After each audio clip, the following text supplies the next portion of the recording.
episode is brought to you by Support the Mountains Herbal Parasite Cleanse. This formula targets the small and large intestinal tracts and larvae, the most broad-spectrum formula available today. 100% organic, formulated by Dr. Mikio Sankey, author of the Esoteric Acupuncture series. For 10% off your first bottle, visit shopyogahub.com and use the coupon code CLEANSE at checkout. Hello and welcome to YHTV's Flowing into Awareness with visionary and master intuitive Anatara. I'm Christina Suzuma, your host for this program. Today we are speaking on the perfection in the pod. Hello, beautiful Anatara. Hello, Christina. How are you today? Wonderful. Let's do that perfection. In the pod. Well, perfection in anything. It's a funny word. And I really believe that perfection is not about what we think of as being perfection. You know, perfection is just getting out of the way and let things happen. But I'll get into that a bit more. I'm going to read what I have written about this episode because I think that the words really explain what I want to explain, and they set the tone for what I'm going to be talking about. So I'm just going to look down on my screen and read this to you all. As the dolphins have demonstrated, the power of pod mind, or mutual intentions for good, can and does affect matter, attitudes, and behavior. Increasing compassion and doable solutions that are win-win for all people, animals, the world, and our friendly extraterrestrials as well. I'm going way out with this. Our long-term ancient and spiritual collaboration with them for the good of this special planet is continuing unabated. As Earth people, we are here to contribute our abilities, our love, and our healing vibrations. And they are here to help us with that. Are we alone? Who is helping us? So I've been doing a little bit of a series on being with the dolphins, swimming with the dolphins, experiencing what it's like to be in the beautiful, beautiful blue waters in Hawaii, surrounded by pods of wild dolphins. And the pod consciousness, the perfection in the pod, what it means to be in a pod of any sort, is the message that I feel they bring to us, that they show us, that they teach us every time we come near them. When one is truly an integral part of a pod, you feel known, you feel safe, you feel taken care of. You always have the sense that someone has your back. You have the sense that if something goes wrong, if you have a need of some sort, if it's within the abilities of the members of your pod, you will be taken care of.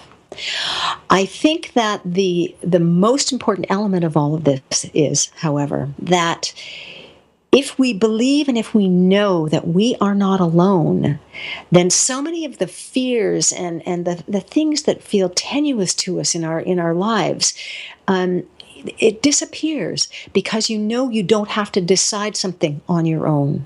You don't have to create or recreate something on your own, that you have the possibility of group mind working with you and assisting you in your discovery of who you are and what you are, in your discovery of what you're here to be, and in the actual application and creation of whatever it is that you want. I've told this story before, but I remember I came out of the water once in Hawaii onto a big area of rock where all of the people who had been in the water swimming with the dolphins were resting and recovering and getting ready to go back into the water. And I looked around at all these people and I realized that I was not thinking of them as being my pod. I felt a distance from them. I felt a separation between myself and these human beings, which is the opposite to how a dolphin would feel about the other members of its pod, the other members of its family and extended family. So it really triggered something in my head, which was that, you know, how, in a way, how dare I feel that these people are not my pod? What is it that makes me feel that I am not connected with them, or that they don't have my best interest in mind, or that they aren't here for me if I really need it? And then there were all these other judgments that came rambling through my mind. That person, looks like they smoke, or that person, doesn't look like they're very happy. Why do I have, why do I have and why do I create restrictions on how I view other people? Is that pod consciousness? Is that me being open and available to the wondrous possibilities of what each and every other individual has to teach me and has to show me? If I can eliminate just one bit of judgment about what I think about the world, or a politician, or a friend, or one of my children, just changing that one thing will help me jumpstart my ability to be more in the pod.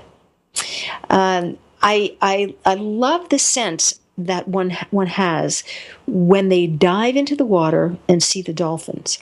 It's not, one doesn't feel that you have to run away or hide or stay out of the way of these magnificent creatures.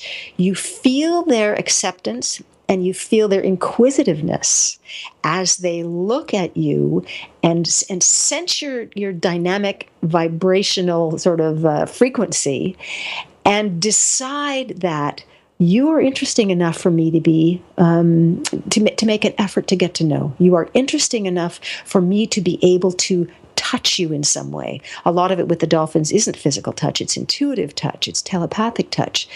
But how often do I say that to people that I don't know? Not enough. I know I don't. Even though I consider myself to be very open and very amenable and very easygoing, I know that I don't do that enough. And that there are times when I put up a wall and say, today this is as far as I'll go. There's not inherently anything wrong with that. But those things keep us from being in the pod. They keep us from believing that each and every other individual human, each and every other individual living in our town, each and every other individual living in our family, keeps us from believing that they have something that is as valuable as what we have. And when we honor and value everything about each other, then there's no place for that lack of pod consciousness to exist anymore. How's your pod, Christina? This is a very interesting episode here, because I believe that we learn so much from the beauty of these other mammals that are all around, that are around us, and of course the dolphins and the whales. They are mammals as we are, and then you have all the other beautiful beings of creatures all around us. And as a child, I would always question the differences. Why do we do this? Why are we doing this? Why are we hurting each other? Why are we, being judgmental? Why, all these questions as a child. Yet you look at the other creatures on this planet and you go, that's a really nice way to be, And I, for whatever reason, that universe has created mankind, and that word "kind" we continue to put out there, and I do believe there's a reason why we have that title of mankind. That one day, or maybe that's where we came from. And one day, hopefully, we will return. And I do believe that, as you say with the dolphins and that consciousness, when they say, wherever you are in life, you will attract those of like mind and of like being. And it's almost the sense that within the humankind, there are the different types of creatures within the humankind. That's a good way to look at it. Why the pods of when people of like mind will come together, that you are actually a pod. And then as we grow to a different place in our life and a different awareness and consciousness, those other individuals start to come in. And I have a sense that for me, those are my pods.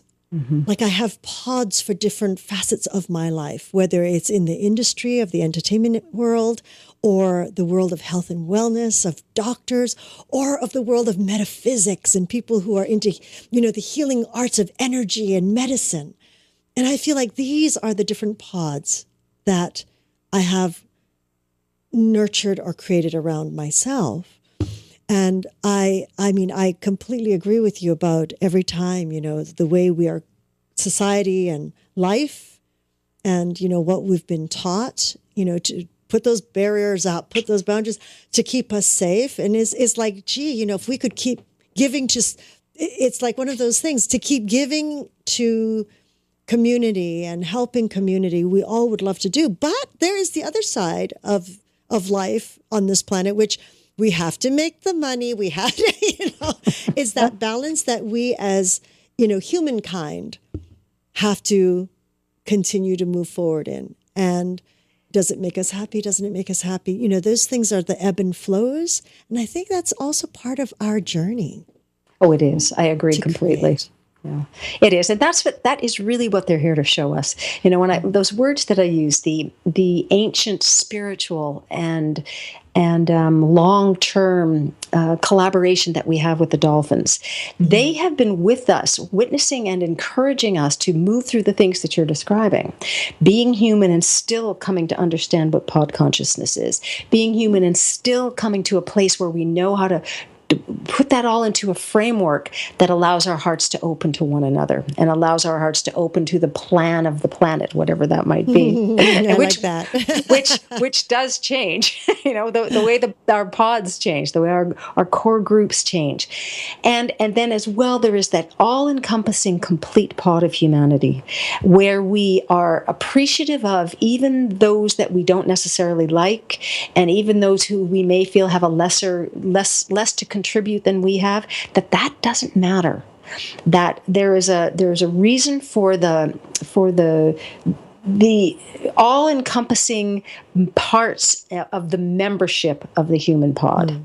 And that we are here as one of those members supporting each other with the assistance of the dolphins, with the assistance of the whales, with the assistance of the friendly extraterrestrials that are here as well. It's a magnificent journey we're on. Oh, yes. Here we go. Let's keep reaching. We are. Thank you so much, Anatara. This is a very lovely episode, and it is very deep in reaching out there. It is. And of course, we would like to thank each and every one of you for joining us in this new platform of education and information. We're grateful for your continuous support, and we look forward to hearing your feedback on how we can serve you better. You can connect with Anatara by following her on Twitter @Anatara, and of course through her own website, anatara.ca. Anatara.ca. And if you're listening to this through an iPhone or any device, you can always leave your comments at 818-LETS-TALK. 818-LETS-TALK. We love your suggestions and your comments, and keep them coming. And also, we'd love to thank all of you for helping us get to be in the Podcast Awards yet another year with Flowing into Awareness and Magical Medical Tour.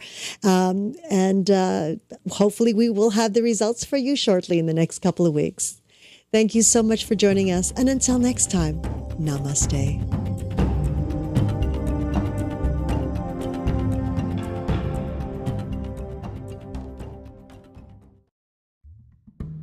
Between 80 to 90% of the people in the world today in the 21st century have this problem of candida overgrowth. And, what has led to, it's the 21st century with antibiotics, chlorinated water, too much carbohydrates, too much sugar, too much yeasts and sweets, that has created this overgrowth within us of candida that leads to a plethora of problems that is really a common denominator between